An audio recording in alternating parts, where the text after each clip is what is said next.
Welcome, welcome to another edition of Conversation Collage, coming at you on your favorite podcast platform.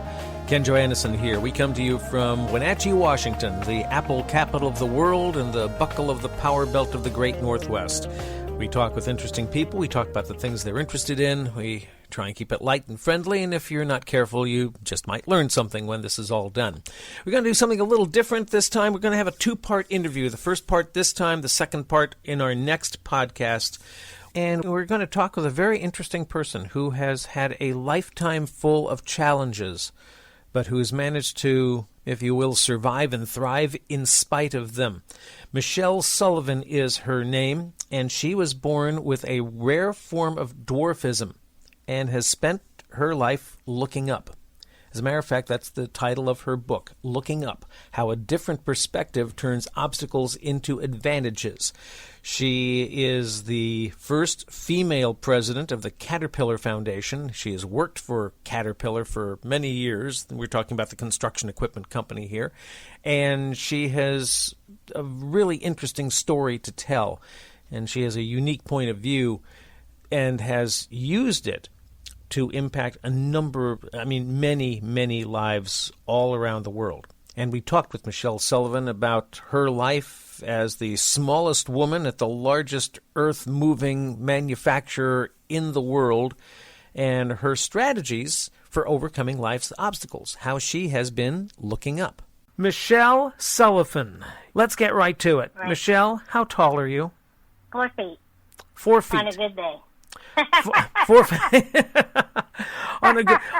When it's not a good day, you're still 4 feet, or you maybe a little shorter? Maybe a little less if I can't quite stand up as straight as I should. Okay, gotcha. All right. So, and I got a tape. I got a tape measure right here, just for the sake of argument. 4 feet, 48 inches. If I were to put that to the floor right now next to me, at my height right here, and I'm sitting down, I could have you right next to me and be looking essentially right into your eyes if you were standing next to me. There you go. Well, that happens a lot. Yep. Right.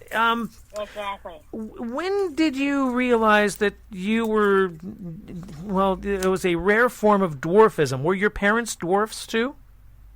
No. Nope. The majority of little people are born to average-sized parents. Okay, all right. And so you're... So I'm the only little person in my family. The only little person. When did you realize that you were a little person, that something was a little different and amiss? Well, I got the hint the first day I went to kindergarten. And did you by chance see my TED Talk? But how did I see your what? My TED Talk. I did not. No, I'm sorry. That's okay. So when I went to kindergarten and I went in the classroom, the boy next to me suddenly stood up and asked why I was so short and what was wrong with me. And I didn't think he was talking to me. So I just kept playing. And then the girl on the other side of me stood up and said, yeah, why are you so little? And I had no idea what they were talking about. And when I was so excited to go to kindergarten that day, that was one of the best days of my life. And then when all that happened, I kind of found myself on the outside of the circle, not understanding what was going on. And when I got into the car, I asked my mom what was the matter with me. Yeah. And she then said, that, I wasn't going to be as big as everyone else, but you still can do everything. And I didn't quite understand, in kindergarten what that really meant. But as you get older, you start to connect the dots. So it was early on. Otherwise, I had no idea. I just was treated like everyone else, and never thought I was different. From that point on, did life become different or difficult for you? It did for a while because I wasn't understanding what everybody was looking at and what they were talking about. But I went to a really small school, kindergarten through 8th grade. And as we, got into, the kids started to know me, and then it really wasn't, I didn't get teased really or anything. And then in second grade, when we started playing a game called Around the World with flashcards with math equations, you'd stand next to a desk, and whoever gave the answer first got to move on to the next desk. And it became very apparent that I was very good at math, and I started to understand a little more that I may not be as tall, but I definitely could keep up with the kids on a educational level. And then I got into chess, and I hated walking into a tournament in a big auditorium where the kids would all sit and stare and point. But then when I started playing chess and would win, I remember the first time I won a tournament, and the parents came in to pick us all up, and this little boy brought his mom over, and he said, "This is the girl that won the tournament." And it wasn't, this is a little girl. It was the girl that won the tournament. Mm-hmm. So, as you get older, you start to understand more about, what she was saying that day in the car. Right. I want to move on to the book here a little bit. Looking up how a different perspective turns obstacles into advantages. What gave you the idea to write the book? For the longest time, people had told me to write a book about my life. And, I didn't think I had that exciting of a life to say too much about. And to be honest, as I was getting close to 30 years at CAT, and having been in the foundation 7 years of that, 30 was at the foundation. And I really have spent my whole life looking up to people literally. It taught me to look up to people, figuratively in a different way, that, we all have value. And so all the people that I've met through the foundation, and some were living in extreme poverty, and yet they were so resilient and wanted the same thing everybody wants, for their children to go to school and be successful, and they wanted to make a living and so forth. And, here they are farming their hectare with a hoe. Mm-hmm. And, I talk about Betty and others in the book, that I just look up to them more than they'll ever know. And I wanted people to know how, to change your perspective a little bit. And whatever you're dealing with, you have ways to deal with it, whether it's your kitchen table, the small group of people around you that, when you meet people, make sure you leave them in a better way than when you met them, things like that. Mm-hmm. And so about 2 years ago, I thought it was time. I thought I had something to write about. And so I retired at the end of 18, and the book was about 3/4 done at that point. And I went ahead and finished it, and, I thought it was worth, and there's a thread of faith in the book as well, because that has helped. And it just gives people things to think about, whatever your challenge is. Obviously, you can see one of mine being a little person, but we all have challenges that you can't see. As a matter of fact, most of the challenges people have, you can't see. Right. That's very true. How did you come about your different perspective, and when did it become apparent to you that, hey, there's a different way of looking at things? Well, it started, in my childhood that my parents pushed me to get out there, even when I didn't want to, because I knew I'd get looked at and stared at and everything. And if you really want to do something, you have to go out and put yourself out there. And then when my parents got me involved with Little People of America, I figured out, I wasn't the only one in the world, that there are other people who are little. And it's nice to know that you're not the only one. And, those friends are friends of mine to this day. They're very good friends of mine.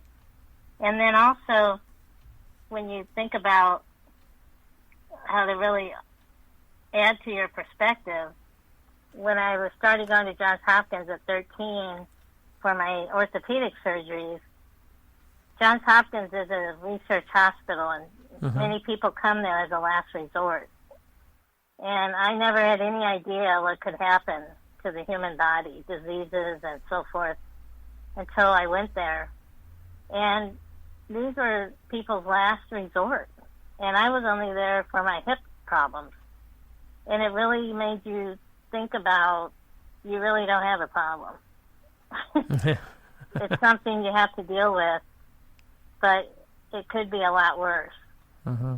And so your perspective is really, how you look at things, and do you see an opportunity or do you see an obstacle? And I'm not saying that I still don't see obstacles, but you try to think about, how can I turn this around so that it works for me or it works for somebody else. Somebody once told me that a problem is only a situation in search of a solution. That's exactly right. Yep, I totally agree with that. Forgive me, I don't know too much about dwarfism and the problems of little people, but are you more susceptible to, say, illnesses or issues like, you mentioned your hip and things like that? Are little people more susceptible to things like that medically and from a health standpoint? Well, there's about 200 different types of dwarfism, and the very vast majority of them have orthopedic issues more than anything. Right. So that's what quite a few of them deal with, is more of the orthopedic, and luckily those are things that you can treat. Mm-hmm. So otherwise, we are pretty much as healthy as the others. Okay. There are a few types that have other challenges, but the vast majority is mostly orthopedic. Okay, all right. What did you decide? When did you decide what you decided? Let me try that again. Let's start because we'll edit that out of the tape. When did you decide what you wanted to go into as an adult? I mean, how did you get to Caterpillar and the Caterpillar Foundation? When did you decide what you wanted to be when you, forgive the term, grew up? Yep. I like business and I love numbers. So I went to Bradley University and got my undergrad and graduate degree. I have an MBA. And my dad worked at Caterpillar, and he retired from CAD. And I knew I wanted to work at Caterpillar because it was a global company. Mm-hmm. You could have many different types of jobs in a career. And so I pretty much had made up my mind that that's what I wanted. And I had a variety of different jobs, from marketing to dealers to product support, new product introductions, all types of jobs.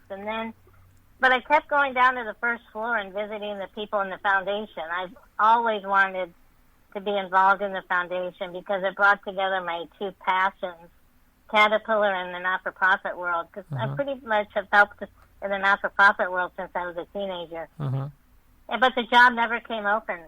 Rarely did it come open. Since 1952, it maybe had a half a dozen people leading it.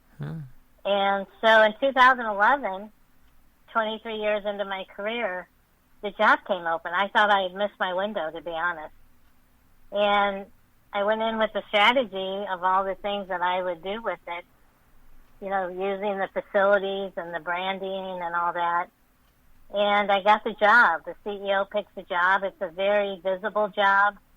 It's a very influential company and foundation. And the CEO picked me. And I couldn't believe it. And so I started, as a fabulous team, and we had fabulous partners. And we really got to change the foundation in a way that it became strategic and influential as opposed to transactional. It allowed us to really talk about how we were going to make an impact, and brought people in to explain what people live with poverty, both in the United States and around the world. Michele, and I was the first woman president. Michele, tell me about the Caterpillar Foundation. What does it do? We know it's the nonprofit arm of the Caterpillar company, Caterpillar Inc. What does it do?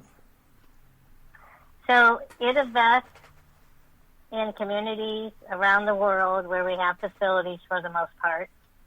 And it's basic human needs, and also workforce readiness and the environment, all of which work on